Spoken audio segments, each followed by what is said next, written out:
Good morning student. आज देखते हैं पीपीसी की विशेषताएं। चलिए शुरू करते हैं। उत्पादन संभावना वक्र की विशेषताएं क्या हैं।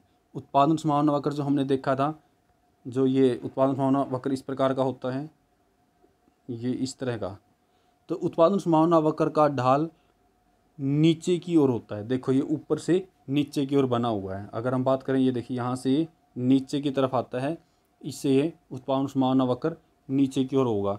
दूसरा, उत्पादन संभावना वक्र मूल बिंदु से अनुत्तोदर होता है। ये दो तरह के होते हैं, एक वो होते हैं कनकेव, दूसरे होते हैं कन्वेक्स। जो उत्पादन संभावना वक्र होता है वो क्या होता है, कनकेव होता है। देखिए अगर हम ये होते हैं कनकेव, इस प्रकार से जो बनते हैं वो होते हैं कनकेव, जो अगर आप साइंस में पढ़ते हैं। और जो दूसरी प्रकार के बनते हैं इस तरह से अंदर की तरफ, ये होते हैं कन्वेक्स। तो जो मूल हमारा उत्पादन संभावना वक्र है ऊपर की ओर होता है, जो कनकेव है। केव होती है गुफा, है ना, गुफा के आकार का इस तरह से बना हुआ होता है, ये कनकेव होता है। दो विशेषता होगी, एक तो ये ऊपर से नीचे की ओर आता होता है, दूसरा मूल बिंदु की ओर गिरा हुआ होता है नीचे। उत्पादन संभावना वक्र की सहायता से किस प्रकार केंद्रीय समस्याओं का समाधान किया जा सकता है। हमने केंद्रीय समस्याएं पढ़ी थी। जैसे हमारे पास क्या था, पहली समस्या थी किन वस्तुओं का उत्पादन किया जाए और कितनी मात्रा में किया जाए।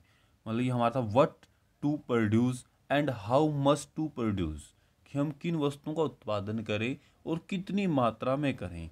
अब हम इसको उत्पादन संभावना वक्र की सहायता से देखते हैं कि कोई भी अर्थव्यवस्था कितनी वस्तुओं का उत्पादन करेगी और कितनी मात्रा में करेगी। चलिए हम एक बार नीचे देखते हैं। ये हमारा एक डायग्राम दिया गया है, वैसे ऊपर जो दिया गया है वो हम इसमें एक्सप्लेन कर लेंगे। ये जो हमारा डायग्राम दिया है, इसमें जो हम पहले कर चुके हैं प्रोडक्शन पॉसिबिलिटी कर्व वही है।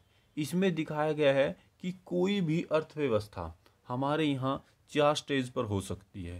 पहली स्टेज हो सकती है उसके लिए बिंदु ए, जहाँ पर कोई अर्थव्यवस्था क्या करेगी, या तो वो ए में वीट का 0 उत्पादन करेगी, क्लोथ का 12 उत्पादन करेगी। वो यहाँ उत्पादन कर सकती है। अगर उसके पास उसको लगता है कि कपड़े की बहुत ज़्यादा ज़रूरत है या कपड़ा उसको बहुत ज़्यादा मात्रा में चाहिए, तो वो ए बिंदु या ए संयोग के ऊपर अपने उत्पादन करेगी। उसी प्रकार अगर किसी कंट्री को लगता है कि उसको पास कुछ मात्रा में उसको वीट भी चाहिए और कुछ मात्रा में उसको क्लॉथ भी चाहिए या कपड़ा भी चाहिए, तो वो बिंदु बी के ऊपर अपना संयोग करेंगे या ऐसे बी बिंदु के ऊपर अपना उत्पादन करेंगे, जिसमें वो कपड़े की मात्रा को भी ले सकते हैं और वो गेहूं को भी खरीद सकते हैं। तो उसी प्रकार अगर उनको लग रहा है कि उनके पास कपड़े की ज़्यादा मात्रा है और गेहूं कम है, तो वो गेहूं की 4 मात्रा लेकर कपड़े की 6 मात्रा के साथ बिंदु सी के ऊपर संतुलन में होंगे या यहाँ उत्पादन करेंगे। और लास्ट में वही पॉइंट आएगा कि डी के ऊपर, जहाँ पर कपड़े की मात्रा 0 और वीट की मात्रा 6 होगी। तो कोई भी कंट्री, कोई भी अर्थव्यवस्था इन 4 संयोगों पर अपना उत्पादन कर सकती है और वो करती है। वो कोई भी संयोग चुन सकती है। उस देश में जिस भी उत्पादन की कमी होगी वो इन्हीं से इनका प्रयोग कर लेगी, इनसे इनका चुनाव कर लेगी। चलिए आगे देखते हैं कैसे करना है। तो ये हमारी केंद्रीय समस्या दूसरी समस्या है। इसका संबंध है कि हम उत्पादन करने के लिए कौन सी टेक्नोलॉजी का इस्तेमाल करें। हम कैपिटल इंसेंटिव टेक्नोलॉजी लाएं या लेबर इंसेंटिव टेक्नोलॉजी का इस्तेमाल करें। जैसे कि हम चित्र में देख पाएंगे, ये देखिए नीचे की ओर कि यह हमारा यहाँ दिखाया गया है प्रोडक्शन पॉसिबिलिटी कर्व से जो हमारा ई बिंदु है, ई बिंदु के ऊपर हम क्या है, अप्राप्य सोर्स के साधनों का प्रयोग कर रहे हैं। हमने ई बिंदु को पहले भी देखा था, जहाँ ई बिंदु हमारा उत्पादन संभावना वक्र से बाहर था और जो एफ बिंदु था वो इसके अंदर था। और अंदर जो हमारा बिंदु है वो हमारे लिए सफिशिएंट नहीं है, क्योंकि हमारे पास साधनों की अधिक मात्रा है और हम इसको और अधिक मात्रा में प्राप्त कर सकते हैं। जैसे एक बार हम इसको यहाँ देखते हैं। अर्थव्यवस्था की दूसरी केंद्रीय समस्या यह है कि उत्पादन कैसे करना है।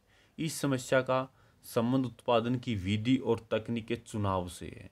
स्पष्ट है, चित्र 3 से स्पष्ट है कि अर्थव्यवस्था में ऐसी तकनीक का प्रयोग करेंगे जो उत्पादन के सभी साधनों का प्रयोग करती हो। परंतु अकुशल है तो उत्पादन की मात्रा बिंदु ई पर प्रकट की जाएगी। यदि बिंदु ई उत्पादन संभावना वक्र पीपी के अंदर स्थित है तो इससे सिद्ध होता है कि अकुशल तकनीक का प्रयोग करने के फलस्वरूप उत्पादन कम होगा, और यदि उत्पादन की कुशल तकनीक का प्रयोग किया जाए तो किसी एक वस्तु का अधिक उत्पादन संभव हो सकेगा। जैसे बिंदु ए और सी से याद किया जा सकता है कि दोनों उत्पादन संभावना अधिक किए जा सकते हैं, और बिंदु बी से भी याद होता है।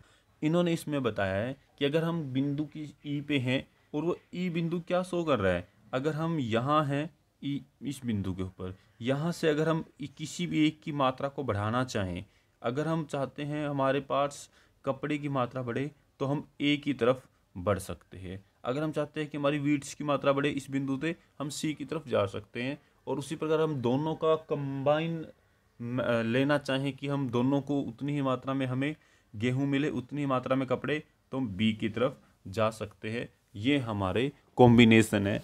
अगर हम ई के बिंदु पर स्थित हैं तो हम इस प्रकार के किसी भी सहयोग को प्राप्त कर सकते हैं। चलिए आगे देखते हैं। साधनों का पूर्ण प्रयोग। हमारा जो तीसरी केंद्रीय समस्या क्या थी? तीसरी थी कि उत्पादन किसके लिए किया जाए, होम टू प्रोड्यूस। लेकिन हमारी एक समस्या और आई थी कि साधनों का पूर्ण प्रयोग। हमारे यहाँ केंद्रीय समस्याओं का समाधान 5 जो केंद्रीय समस्या हैं उनके साथ होगा। साधनों का पूर्ण प्रयोग किस प्रकार किया जाए? हमने अभी भी देखा था कि हमारा उत्पादन संभावना वक्र है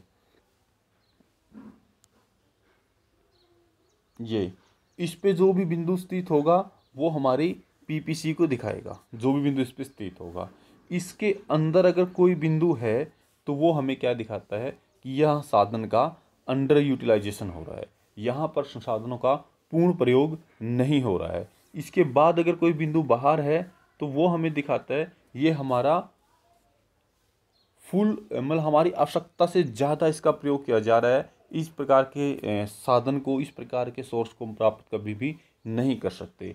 हमारा जो इस बिंदु या रेखा के ऊपर जो पॉइंट होगा उसको कहेंगे हम फुलर यूटिलाइजेशन ऑफ रिसोर्स। हमारे संसाधन का पूर्ण प्रयोग किया जा रहा है और हम फुलर यूटिलाइजेशन से हमारी आवश्यकताओं को, हमारे साधनों को प्रयोग कर सकते हैं। ना समझ में आया हो दोबारा देख लें। जो भी प्रोडक्शन पॉसिबिलिटी कर्व की रेखा के अंदर जो भी साधन होगा वो आएगा अंडर। मतलब यहाँ हम उसको इस बिंदु के ऊपर काम इसलिए नहीं करेंगे कि अगर ये स्टेज बनती है तो हम इसी स्टेज के अंदर, चाहे हम यहाँ वीट की मात्रा बढ़ाना चाहें या कपड़े की मात्रा बढ़ाना चाहें, तो दोनों को बढ़ा सकते हैं क्योंकि हमारे पास साधन दिए गए हैं और ज़्यादा मात्रा में उपलब्ध करवाए गए हैं। तो इसीलिए हम इस पे कोई भी बिंदु प्राप्त नहीं करेंगे। अब हम देख ले सकते हैं तो इस रेखा के ऊपर कोई भी बिंदु होगा उसको हम प्राप्त कर सकते हैं, और इससे बाहर अगर कोई बिंदु है उनको भी हम प्राप्त नहीं कर सकते। और ना करने की वजह ये है कि हमारे पास इतने साधन नहीं हैं। इसलिए हमें फुलर यूटिलाइजेशन होगा, इस रेखा के ऊपर जो भी साधन होगा उस पर हमारा फुलर यूटिलाइजेशन होगा।